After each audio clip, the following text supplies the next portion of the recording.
All right. Well, welcome everyone to a History of Americanization panel on Anime Detour.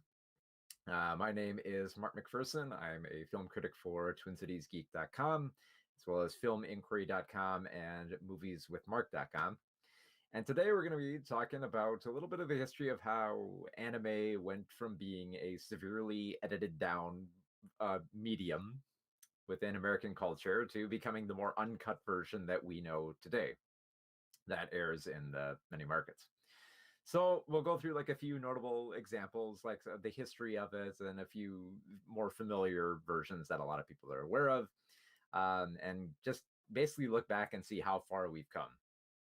So let's go to the next slide. And this is kind of like the first example of how anime was retooled for the West. So with Alakazam the Great, it's based on like Journey to the West. Now, most people are familiar with the Chinese novel of Journey to the West, being one of the main inspirations for Dragon Ball Z. So it's basically the story of a monkey king who has to prove his worth and goes on a magical adventure where he encounters all manner of odd and crazy characters. Um, so when this film came about in the 50s, and like first off, like the film on its own, it looks great. Like it plays with the lore a little bit. It has like ridiculous sequences. It's very reminiscent of like the way that Osamu Tezuka would do a lot of his work, where like you exaggerate features, you add kind of like this Looney Tunes style aspect to the story. Very silly, very fun animation. But it was retooled when it came over to America because it wanted to, because a company wanted to make sure that it could be sold to the American public. And it's rather interesting because it was picked up by a company called American International Pictures, better known as like AIP. So essentially, they were like AIP. For those who are not familiar with the studio, they were kind of like the king of low budget B movies. So they would take a lot of chances on like Roger Corman productions, like very, very cheap genre pictures. And they had a very like simple goal. Basically, anything that was cheap that they could get out to the public, they would pursue. Their co-founder was Samuel Z. Arkoff, and he used to have what was called like the Arkoff formula for how you can make a film work, which is that basically Arkoff was like like a anagram, which stood for it has to have action, revelation, killing, oratory, fantasy, and the other F word, which I'm not going to mention here. So as long as it had all that stuff going for it, AIP would pursue it, and they would pursue like anything. They would do everything from like ridiculous beach party movies to Edgar Allan Poe works. They would do bizarre stuff like Sheba and Gladiator movies, and basically anything they could grab around the globe. Stuff like the Angry Red Planet and Gladiator movies from like Italy. So they were working they're working with a few different producers to find anything that they could grab, and one of the genres that they grabbed from was giant monster movies. So stuff from like from Toho with like obviously the Godzilla stuff, some of the Gamera stuff, basically anything that they could grab. And then once they got used to the idea of dubbing stuff with like stuff like Godzilla, which was like pumped out pretty quick, you'd have to you'd have to dub it over. They got used to doing more stuff like anime. So they would bring over Journey to the West, and they would retitle it as Alakazam the Great. And they would basically remove any like explicit mentions of like Chinese culture within it. So Son Goku would be changed to Alakazam the Great. And other weird changes they made to that was that other characters like such as Lin Lin was changed to Dee Dee. Odd little change there. The character of Zubaji was changed to Sir Quigley Broken Bottom because it looked like a pig. And probably one of the most odd changes was that the character of Buddha was instead changed to King Amo. And instead of residing in the heavens, he resided in the magical place known as Majutsu Land. Um, Now it's actually kind of interesting about like there was a few anime that was adapted during this time, but Alakazam was pretty interesting because they actually had a pretty notable voice cast. you'll notice, like among the voices that they chose for Alakazam, they have Peter Fernandez, who a lot of people will know was the original voice of Speed Racer. So long before Speed Racer came, this was one of his first projects. He voices Alakazam, but the thing is, there are musical numbers in the film, and they wrote different music to incorporate Alakazam. So what happened was they got Frankie Avalon to do the voice of Alakazam anytime he sung. So a lot of people might recognize, like, oh, I recognize Peter Fernandez, but it's like, wait, that the singing voice kind of sounds like Frankie Avalon. And sure enough, it was. So, and there was like a few other familiar names in here, like Arnold Stang, and you can recognize Jonathan Winters. Pretty clear roles. And yeah, they retooled quite a bit of it so that it could fit for American culture. Now, this didn't really take off as much because basically AIP went wherever the profits were, and Alakazam, when it debuted in theaters, it just really underperformed. It didn't make them much money.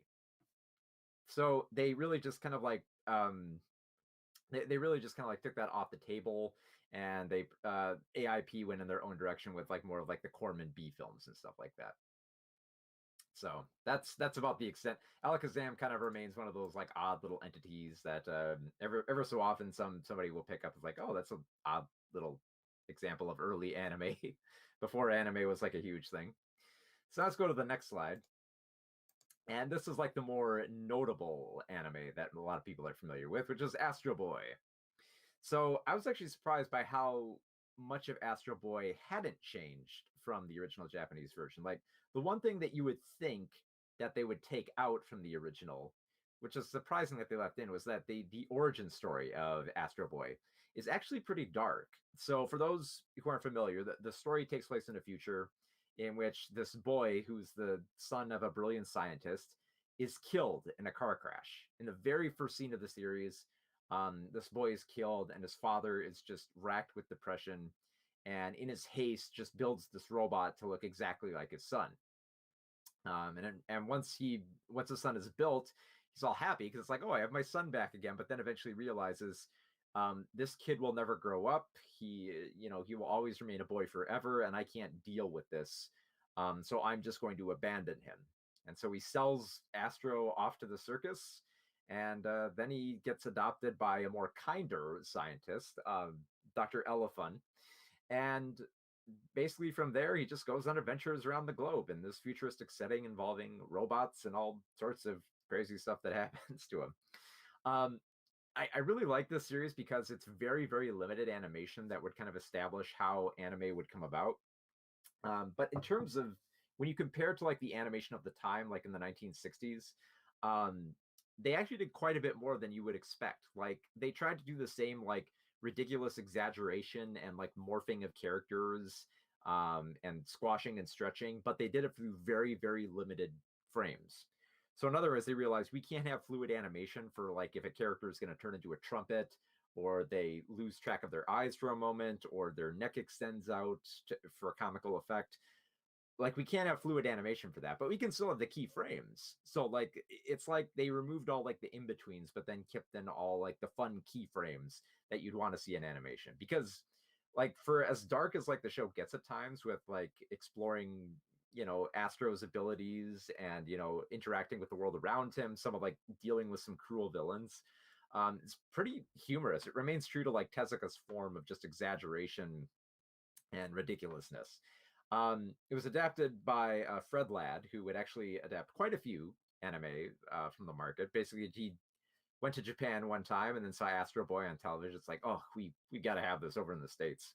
So, of course, in order to pitch that, to make it more palatable for the American audience, they basically had to retool it so that Astro, it didn't have as much Japanese influence, which wasn't hard. It was more like a futuristic setting, so it was easier to adapt.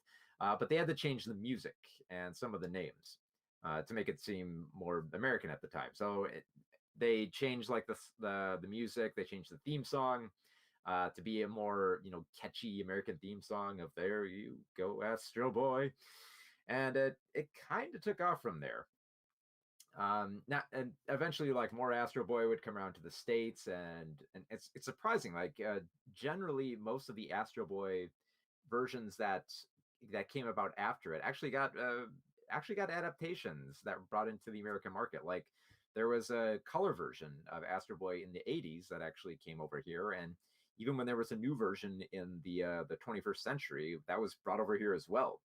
The 21st century version of Astro Boy actually aired on Kids WB, as luck would have it. So let's go on to the next slide here, and this is more Fred Ladd stuff here. So we have Iron Man 28, otherwise known as Gigantor here in the States. And Iron Man 28 underwent a bigger change than Astro Boy. This was an example of where they had to retool the origins, because the original story behind Iron Man 28 is that he was a giant robot that was going to be in this line of Japanese robots to be used in the war. And apparently all of them were taken off the line except for like the 28th model. And yeah, so basically it's the story of a boy who controls this robot who's the last of a line of war machines, and now uses this robot for good, for stopping other giant robots and dastardly villains from around the globe. What's actually interesting is that because they try to Americanize it, there's some weird like culture clash issues with how they try to get around the cultural aspects. There's one scene where one of the characters is using chopsticks, and like I love how like they try to frame it as just like inexplicably this character just starts using chopsticks um by not treating it as like a normal thing. Like it's so bizarre how they'd go about it.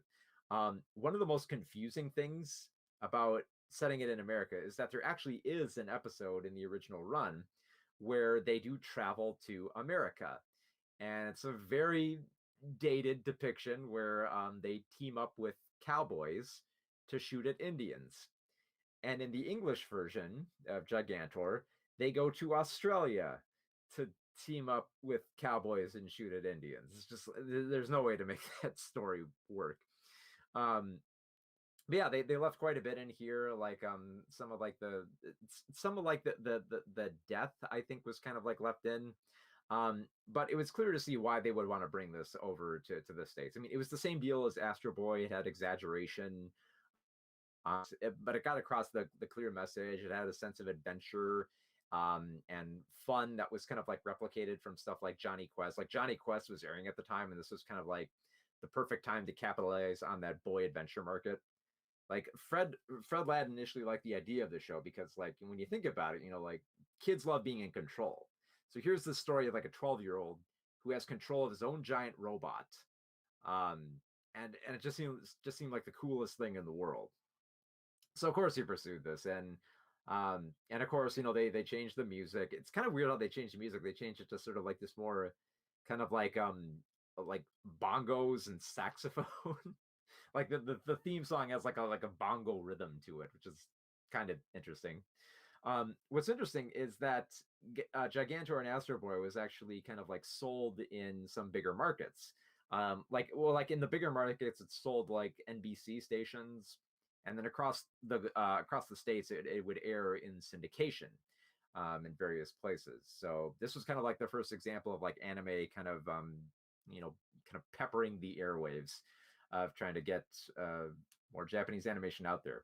And of course, the more obvious thing about Gigantor that they had to change is like, you know, there's a Marvel character called Iron Man, so you can really call it Iron Man 28. You can take the 28 off it, but then there's already an Iron Man, and Marvel was actually starting to develop more animated versions of their properties, so that wouldn't have worked.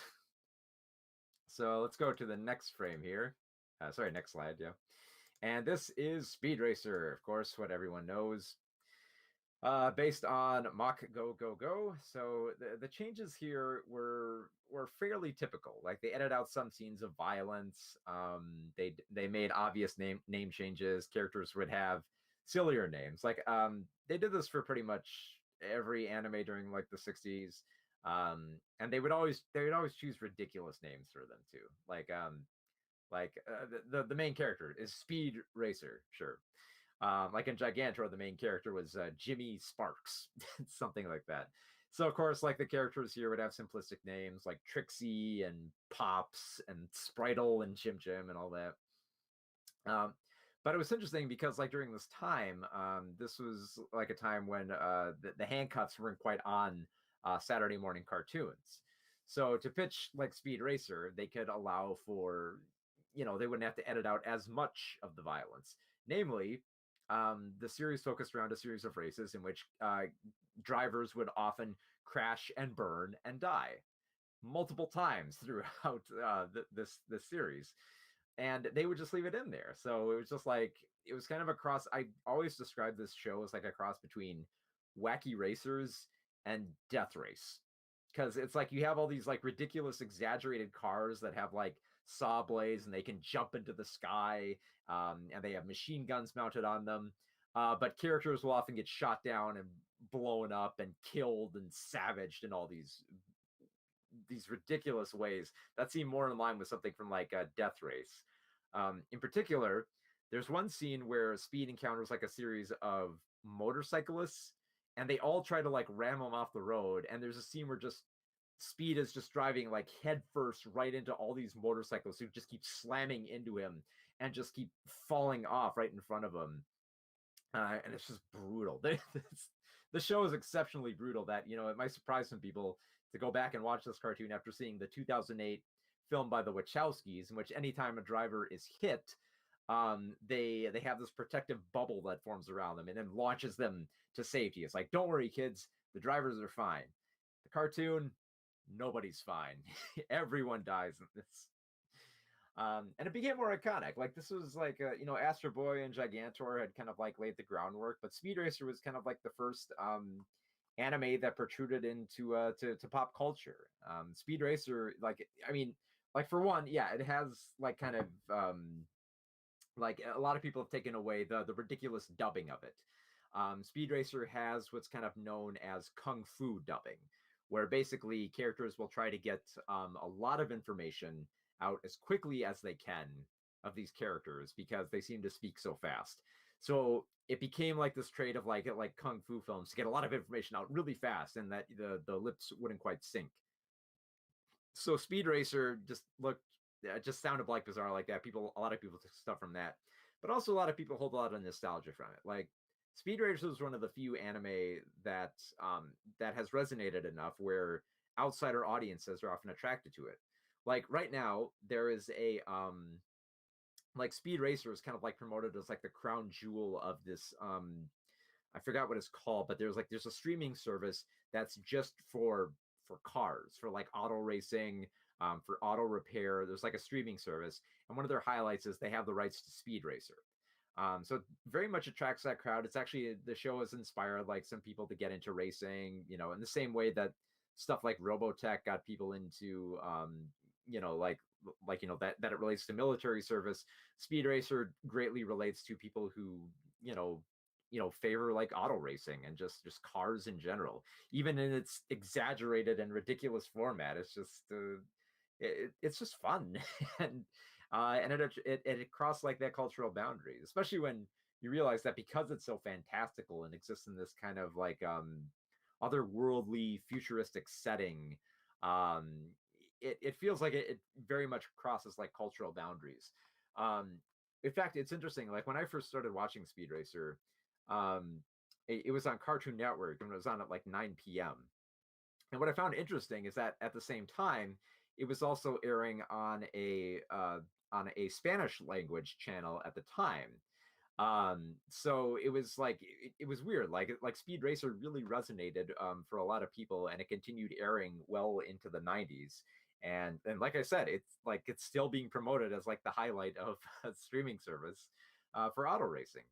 So this was kind of like you could kind of think of this as like the first anime that had a huge impact on American culture, just for like its influence and its racing and the appeal and the dubbing, everything about it sort of like attracted a large crowd to it.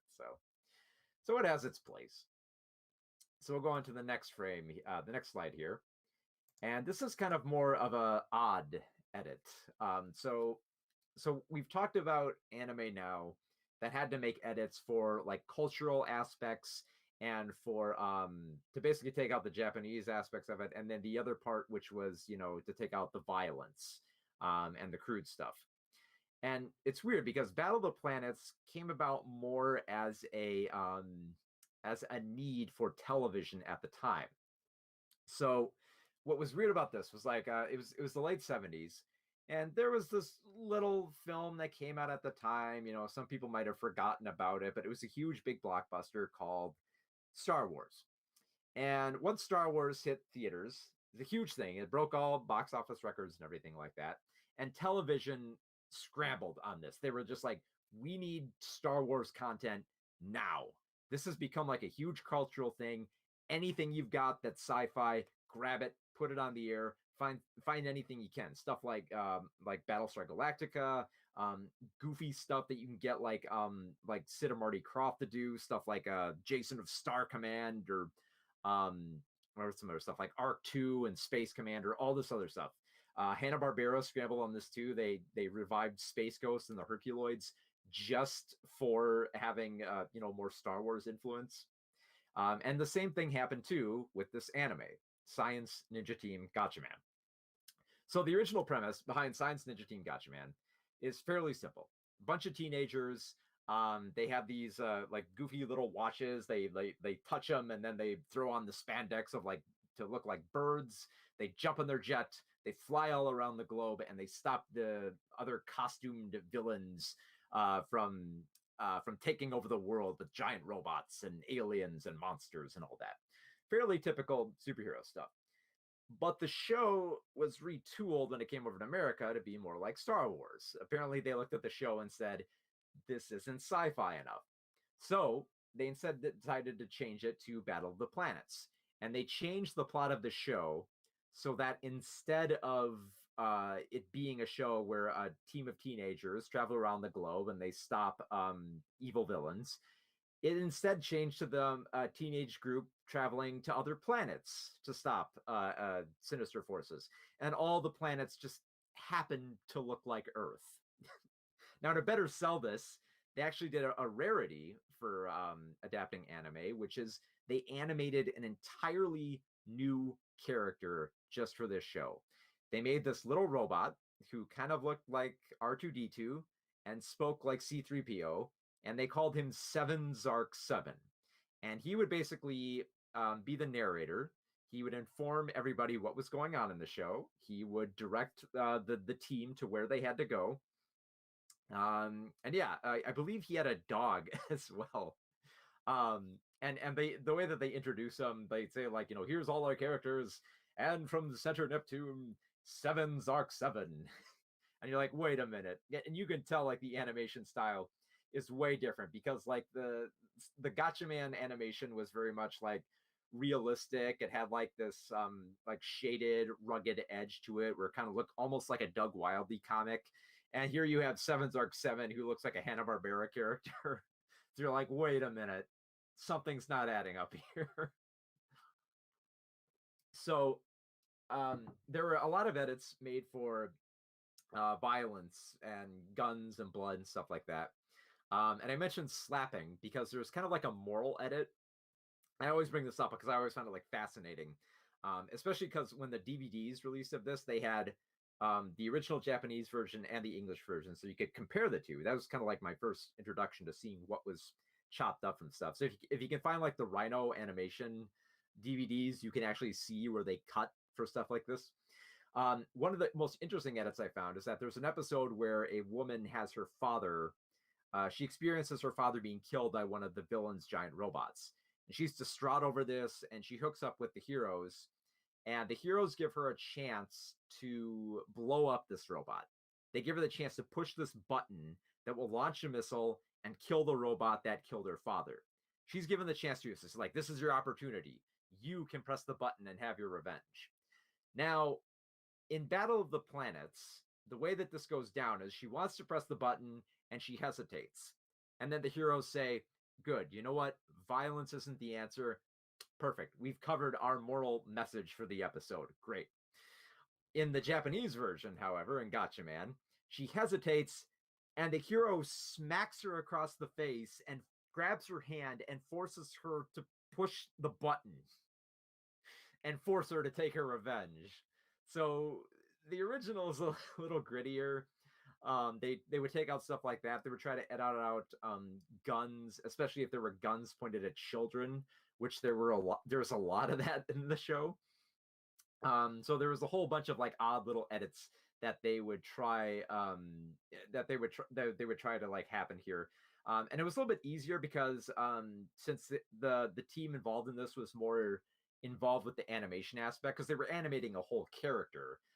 They got used to starting off this tradition of drawing over animation and snipping out parts and elongating scenes to get around like some of like the violent stuff. So like there's a scene where a child is sleeping and a villain is threatening to shoot the kid in the face.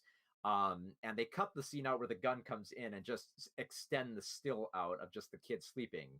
And instead of like the guy sitting there with like a gun, just like waiting, like he's just like has the gun in his hand, like, yes, waiting for you this whole time. Like they instead edit so his hand is like literally like my hand right here. It's just like just holding nothing, just like, yes, I've been waiting for you. So they became used to like having animation overlay like that. And I think it really needs to be stressed how during this time there wasn't like digital replacement for stuff like that. So you had to rely on animation to make those edits, and like digital animation edits didn't really become a big thing until like the very late 90s. So up to that point, if you wanted to do like edits to the actual animation, it involved like basically hiring animators to draw over the film stock, which was a very time consuming process. So like I just want to stress this because like obviously it's better to watch anime uncut, but in terms of getting it over to the States, it was like a labor all unto itself just to get this stuff out there. I'm not saying it was the right thing to do. I'm just saying there was an absurd amount of work put into making stuff like Battle of the Planets, and when we later get into stuff like Robotech and Dragon Ball Z, they had to put a lot of work into it as well. So let's go on to the next slide here. And this is like a little bit of an easier sell for sci-fi stuff. Was sell Space Battleship Yamato as Star Blazers. So this was one of the examples that was more of like a cultural thing that they had to edit out, which was they wanted to edit out references to the Yamato battleship that sunk during the war. And they directly call back to this in the anime. Like there's footage, there's like a reanimation, like what's like the word, like a reenactment of the original Yamato battleship during war. And they realized, oh, this might, cause a little bit of like waves if we show this type of material. And it's like it's one of those things you can't quite get around because like the ship, like it's part of the title and it's right there on there in the show. You see it all the time. So it's like, oh no, that's not the Yamato ship. That's the Argo starship. And this isn't called Space Battleship Yamato. It's called what's a sci-fi term? Star Blazers or something like that. Yes, it'll resonate really well for the for the Star Wars crowd. There you go. It's got star. It's got a cool sounding word after that. It's perfect. And yeah, Star Blazers was a great little space opera. It introduced the States to the works of Leiji Matsumoto, who of course worked on stuff like Galaxy Express 999, Queen Esmeralda, and other such stuff like that. But it was interesting too because like a lot of people didn't realize that all that stuff connected because you later find out that Galaxy Express 999 and Yamato and Captain Harlock and Queen Esmeralda and all these characters, they're all in the same universe. So it was the start of the Matsumoto universe, if you will, that got a lot of people into it. So great to have that as an introduction, especially when you realize that a lot of the the bigger franchises in Japan would continue on from this. So we got to experience a little bit of it. So they made obvious name changes to it. They had like a ridiculous like manly choir to do the theme song of Star Blazers. And my voice is shot, so I can't quite get like the deep baritones that they had going for it. Which it's kind of weird. You think you could pretty much do like a barbershop quartet of that theme song when you think about it for like the lyrics that they got going there. So all I'm saying is I've never seen a barbershop quartet of Star Blazers. I would like to see it too. This also started off a big trend of kind of like a cult following within anime, because the thing is, Star Blazers was marketed as a syndicated show. So basically, the difference between like a syndicated show and something that goes on like the big networks is that syndicated, you would have to pitch the show for different markets in local areas. So like whenever you would see something as saying like, oh, check local listings, to find out when the show is airing. It was mainly because it was syndicated, and it became more common in like the 80s. Like Star Blazers came around like the very late 70s and continued into the 80s. But the show was only actually picked up in a few markets for its third season, called the Bowler Wars. So the Bowler Wars was kind of like seen as like the lost episodes for a few, because a lot of stations, by like the mid to late 80s, they weren't like, syndication was more taken off with toy cartoons, so stuff like Star Blazers got edged out of the picture. Um, so like that kind of like became the lost episodes, and you'll see this happen with like a lot of more anime when we talk about it, in terms of where it goes and where it gains like a cult following. So a lot of people are like, oh, I gotta catch up on this. Where can I find it? And eventually it did get released to VHS. What's interesting too is, I believe Star Blazers is still owned by the same company, and they haven't really done like a remastered version of it. Like up to this day, we've had like other anime like Robotech and Voltron. They've got all these nice like little remaster versions of them. They look all nice on DVD. We still have like the dirt old DVDs from way back in the day that are still floating around out there for absurd prices. So Star Blazers is almost kind of like this, kind of like lost media. I mean, it's like you can still find the show out there. It's still like, I think you can still find like digital copies of it here and there, and like the DVDs are still there. You just got to pay a ridiculous amount for them, for these sets. So I guess if you want the nostalgic pricing, that's still there. All right, let's go to the next slide here. Oh my goodness. Yeah, Space Battleship Yamato is a lot of people's first, I imagine, too. All right, so Voltron. Now we get into the more like Frankenstein's monster type anime.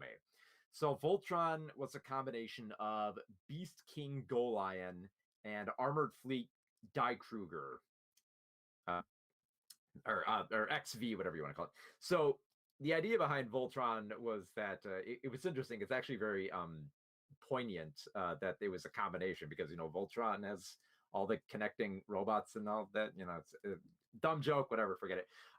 So anyway, Voltron was a more interesting anime adaptation, because obviously it was trying to capitalize on the oncoming tsunami of stuff like Transformers and stuff like that, and getting more into the toy market, because you started seeing stuff like around 1983, stuff like He-Man and G.I. Joe were starting to pop up in the syndicated market. Because for those who are not familiar with like the history of this, the 1980s was a time of deregulation and commercialization. So all like the handcuffs that was on children's television for it to be educational and to not be as commercially driven to promote toys were gone. And that's more or less the reason why you didn't see stuff like Schoolhouse Rock continue into the 80s. So with that happening, stuff like He-Man and G.I. Joe. So basically, Mattel and Hasbro all jumped on this as an opportunity to pitch syndicated shows that sold toys to children. And Voltron was in that same camp. Voltron had these cool toys of, robots that connected together, and you could pitch that to the market. And since it had already debuted in Japan, you already had your set amount of materials. All you had to do was, dub it out for the American for American audiences and syndication, and then just push the toys out there. So, but in order to do that, in order to meet syndication demands, however, you had to have a certain amount of episodes, and that's where you started to see anime, basically like take in more anime, combine anime, if you will, so that you had the roughly 60 episodes required for you to sell something to a syndicated market. And it was easier to do that because when you sold stuff for syndication, it was generally stuff that you sold for like to air on weekdays. So like Voltron would air in the mornings or the afternoons in some markets, Mondays through Fridays. So it was easier to sell that because then like you have 65 episodes. That's that's months of content you have that you can sell for a station, and then you can rerun it for as long as you like, and ever for however how long people are going to watch it. But in order to do that, you need to combine shows, and you combine shows like Go Lion and Die Kruger, which had nothing to do with each other. And you just pitch it as like different generations or different units. But what's interesting is how they edited the show to be more acceptable for an American market that you could target to kids. So one of the big things that they did with Voltron was they edited out death. Anytime someone died in the show, and within Go Line in particular, there was a lot of death. Like the monsters they killed weren't really robots; they were monsters who bled. They killed a lot of people. A lot of people died. A lot of innocent people, and even a few heroes. In particular, there's the character of Sven, who died pretty early on in the show and came as a bit of a shock, and they had to find a new team member to pilot the giant robot. Now, what's interesting is that when Sven died, they said, oh, he didn't really die.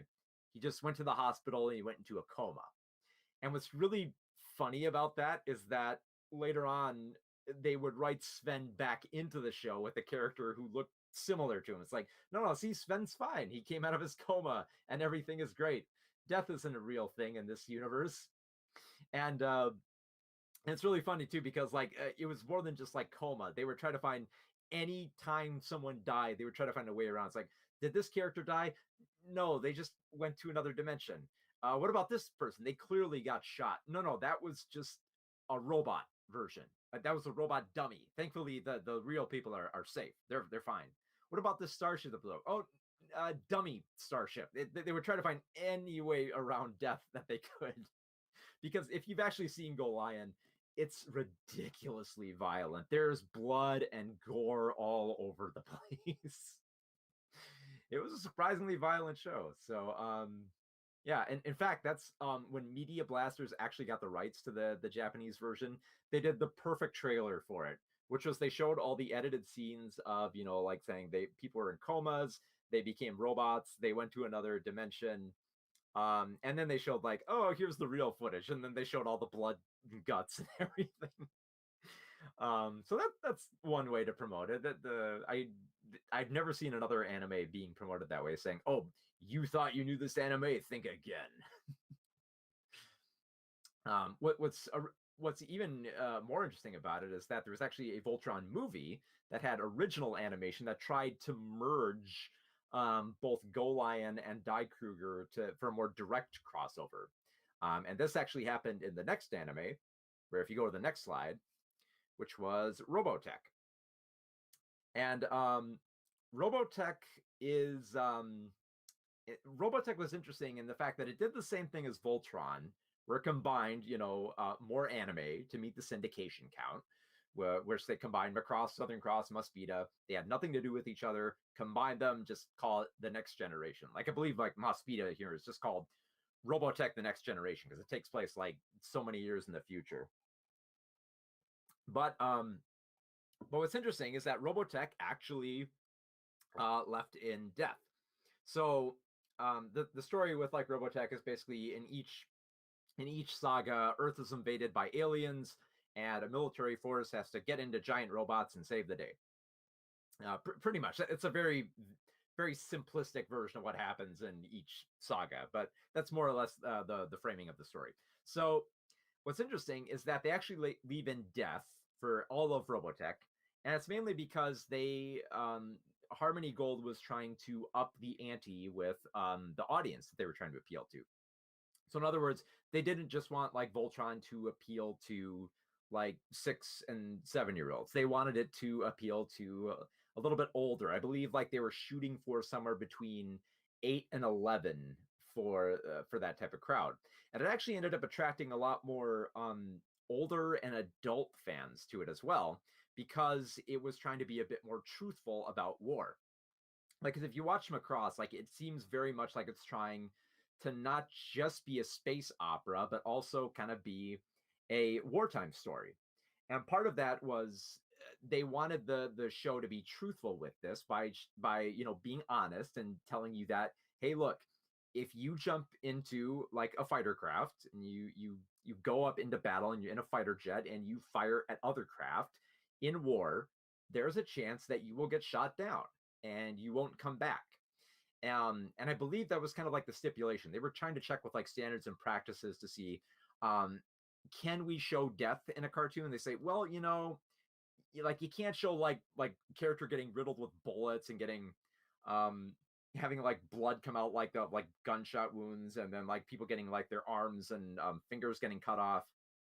But if you treat death in like a respectful manner, like if you try to showcase the horrors of war and try to be like honest about it without being too graphic, apparently you can do that.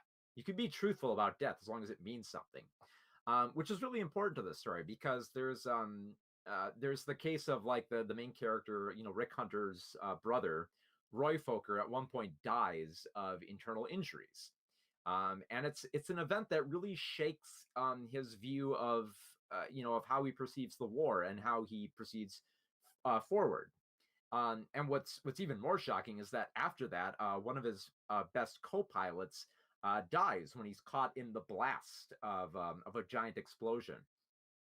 And that too haunts the character and kind of carries with him throughout the rest of the series. So it was a show that was surprisingly adult with how it adapted the events of this anime. That it was really surprising to see at the time.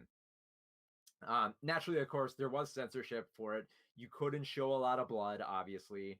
They did leave in like some gunshot wounds, but tried to get around the blood, so they would try to like snip it as best as they could. Characters would still die, but they would try to like limit the amount of scenes where characters would get like shot through the heart or get incinerated. Like you would see some characters have that happen to them, but they would also edit out nudity and sex, which kind of with each like anime, it kind of like progressed further. Like Macross, there were like a few nude scenes. Southern Cross, there was a lot of shower scenes, and then in Mospeda, there was even more shower scenes. Um, Especially when they didn't try to get around like in Mospeda, there was a character who was a crossdresser, and they were actually quite open about it. They didn't try to like rework like the gender of the character. They made it clear that this was a crossdresser. And it wasn't like too much of a hard sell, because it was kind of like it was kind of the character. I forget the character's name, but it was kind of like a David Bowie aesthetic. So it was kind of like something that was kind of easy to push out there. I think it also helped that there was like it was in syndication, so there wasn't like a harsh like national eye on it. Especially when you consider the fact that there's the tragic story of the Robotech movie that didn't quite take off. Like to make a long story short, a Robotech movie was pushed out by Canon. Canon made lots of like ridiculously cheap B movies at the time, and the Robotech movie was such a failure in its test market of Texas that it never expanded out from there. It's expanded into other international markets, but Robotech the movie was not in theaters. It did not receive an American home video release. In fact, to this day, you can still not find an American release of the Robotech movie, just because Carl Masick was just like, God, what a failure of a film that was. And it's basically because with the Robotech movie, they tried to edit in Megazone 23. They wanted it to be more adults, like way more adults. They wanted to have more blood and violence and more like the nudity. And it just didn't, like, families did not take well to it. So it was kind of like the jig was up. And that didn't happen. Also, the Robotech sequel series, Robotech the Sentinels, which is going to be an original animated series, not based on an anime, but was going to connect like Robotech and Southern Cross, only got like 3 episodes in before a toy deal just struck it down. So Robotech is kind of remained a constant, but it's always kind of struggled since it's come about. Like there's still a live action movie in development. I have no idea if it's ever going to happen. I keep hearing news like, oh yeah, don't worry, it's happening. Harmony Gold keeps saying, yeah, we're in talks. We got a writer on it. We got a director on it. They still do have a writer and director on it. I have no idea if it's ever going to get off the ground though, if it's ever going to get finished, but we'll have to wait and see on that. So, all right, enough Robotech. Let's go to the next panel here. And this is my personal favorite, my personal experience to anime. This was my first anime, if you will. The wonderful film, the wonderful series Samurai Pizza Cats, otherwise known as Cat Ninja Teyandee. And it's basically like a superhero show that takes place in a cyborg feudal Japan, where every character is an animal and every character has robotic parts on them. And so a bunch of cats who run a pizza restaurant also double as superheroes. And it's a ridiculous, very ridiculous comedy series. Now, what I love so much about Samurai Pizza Cats is that when Saban got the Japanese copies that they were going to dub, they either had no translation or very, very poor translations that they couldn't decipher. So rather than trying to go back to Japan or trying to find a, someone who could properly, sub and decipher all the dialogue, they decided to just wing it. They decided to just write whatever script they wanted and just went off what the animation was doing and just wrote whatever funny jokes they could. So you could kind of think of this as almost kind of like the first like funny fan dub, if you want, of an anime series, because they just let the jokes fly here. They let every voice actor do funny voices. Um, they had a ridiculous announcer who would always like comment on how cheap the animation was, and how how they wouldn't have jobs after this type of show. They would comment on like Teenage Mutant Ninja Turtles. Um, the villain was a rat character who they called the Big Cheese, and they basically said, let's just do a Paul Lynde voice for it. So he would always speak like this in the show. Lots of great gags from it. And yeah, they just winged it, and it actually worked pretty well, just because it was funny. Like it was like a very knowing dub. Like they would comment on how they would reuse animation, how cheap stuff would look, how they would have running gags. They would break the fourth wall constantly. Their theme song was absolutely ridiculous, and it's a rumor. I have no idea if it's fully true. It's been stated by a few of the actors, but apparently some of the actors were getting really hammered while they were recording their dialogue, and you can kind of hear them slur some of their lines in like the opening animation. So I have no idea if it's true or not. Like they might have just been joking about it. But I find this show so fascinating just because it's absolutely ridiculous. So if you've seen stuff like the Lupin dub where they try to have fun with it and try to break the fourth wall, or stuff like Ghost Stories where the anime was so bad they just winged it as much as possible to save the show, this is definitely one to check out. It's an example of like, it's not so much an example, I think, of Americanization. I mean, they try to they try to downplay some of the Japanese stuff, even though it's really hard to because it's everywhere. So they try to say like it's set in Little Tokyo as though it's like part of like somewhere in America or something like that. But it's mainly just them riffing the whole time. So it's like it's just a bizarre, fun show, and I love it. So it's a funny dub, and thankfully it's on DVD, so you can find it everywhere. So let's go to the next slide. And here we have the more in-depth anime that got edited. So a little bit of a history here. So when Sailor Moon was taken off in Japan, a lot of American companies were taking note of it, and there were two companies who were vying for it, and I believe off the top of my head I forgot what the other company was, but the main one who wanted to grab it was DiC. So DiC's plan was they were going to take the show and dub it and basically do the standard Americanization treatment. However, there was another company that wanted to grab Sailor Moon and make their own animated version of it, an American animated version. And so the story goes, there's actually footage of this, but there was a pilot made for this where it was going to be half live action and half animation, where they were going to have like typical American teenagers, and then they were going to have like this very Americanized version of Sailor Moon where they all had like bigger lips, the eyes weren't as big, and they were really going to lean in hard to the sailor aspect. Like all the Sailor Scouts were going to have like these like sailboats that they would fly through space. So they had like there's a few animation cells that have surfaced online. Like they revealed some of the footage at a convention. They had a whole theme song for it and everything. But apparently when they pitched it, For some reason, it didn't take, and the company decided, okay, give it to Deke. All right, they'll just dub it. That's less of a headache. So when Deke dubbed the Sailor Moon, they did a few of like the standard the standard dubbing process where they take out American examples. They would try to like paint over Japanese words so that it looked like more like American places. A lot of like signage they did this with. They changed the names obviously to be more American names, like like Lita and Serena. And the other big thing too was that a lot of people took note of was how they were trying to edit out homosexuality from the show. So when Deke was trying to do this, they had within like the first season they had two villains, two guys who were in a homosexual relationship. And it was pretty prominent throughout the series. Like they spent a lot of episodes together, and it's pretty clear that they were a couple who had big feelings for each other.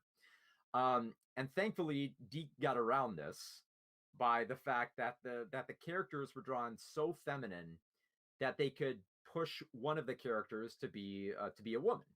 And since there weren't like she didn't really have like pronounced female features or anything like that, uh, they try, but she had but the character had a feminine look. They pushed this character as being a woman. And it worked. Like when I first watched the show, I thought, oh, okay, this is a woman, this is a guy, and they're in a relationship. It's not until when I read An America and found out, like, oh, that was actually a dude. It's like, oh wow, they got around that, I guess. um, Now, of course, once they got to Sailor Moon S, and this was when it was off of like Deke's line, it was more from Cloverweight. They had a tougher time of how to edit out homosexuality so that some conservative parent group in America wouldn't say this is what our children are seeing and all that BS.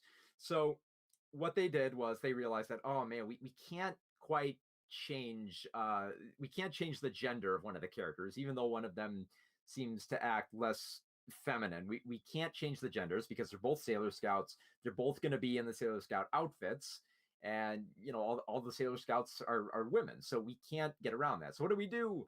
Well, we're gonna make them cousins. So like they would try to like downplay all like the kissing scenes and romantic aspects, like, well, they're cousins, and it was really strange, and we don't know why this happened. We couldn't just say that they were good friends, and then it would just be like they would kind of be interpreted as being, but it was very strange. Now, here's the thing. In Russia, apparently in the Russian dub, they actually did try this by having by changing the gender of Sailor Uranus. But it was only going to be when Sailor Uranus was not in her Sailor Scout uniform, and then when she was in the Sailor Scout uniform, it was going to be a woman again. So so in a weird way, like the Russian dub kind of like promoted like like transgender a little bit, or like non-binary.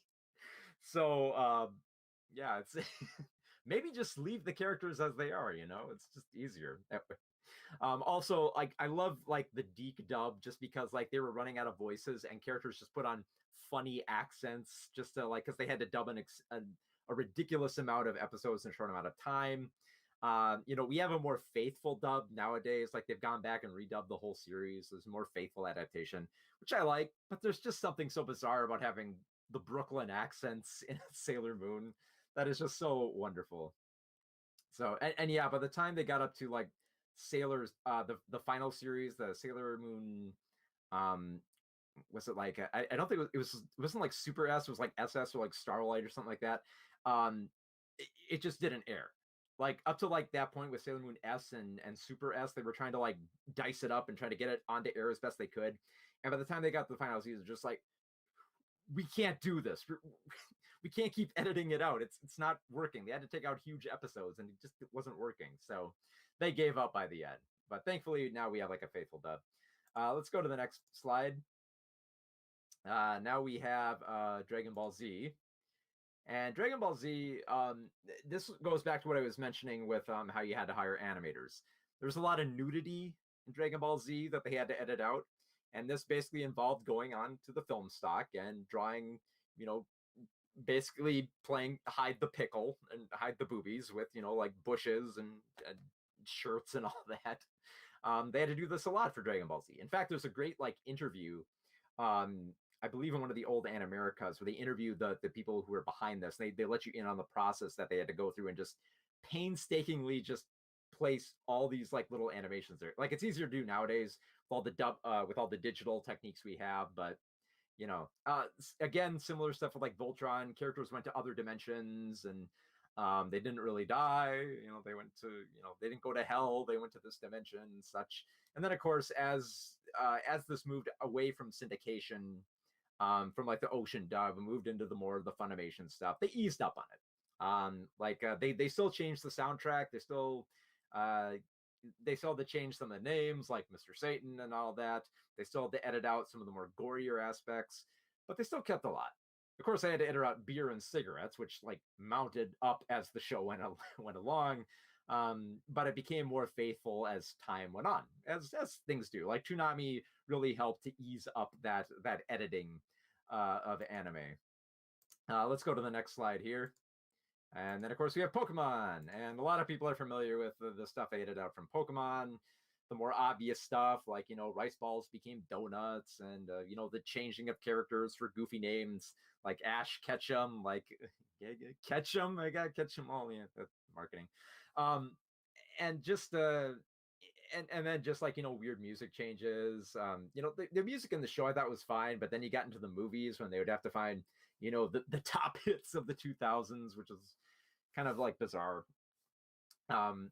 But yeah, like the violence was toned down. They obviously it was interesting because with Pokemon, because it was syndication, they just decided to just straight out just cut some of the episodes that caused problems. So obviously there's the infamous Porygon episode that had like strobing lights, which caused seizures in a bunch of children, which resulted in a lot of warnings before anime, and they had to cut that episode.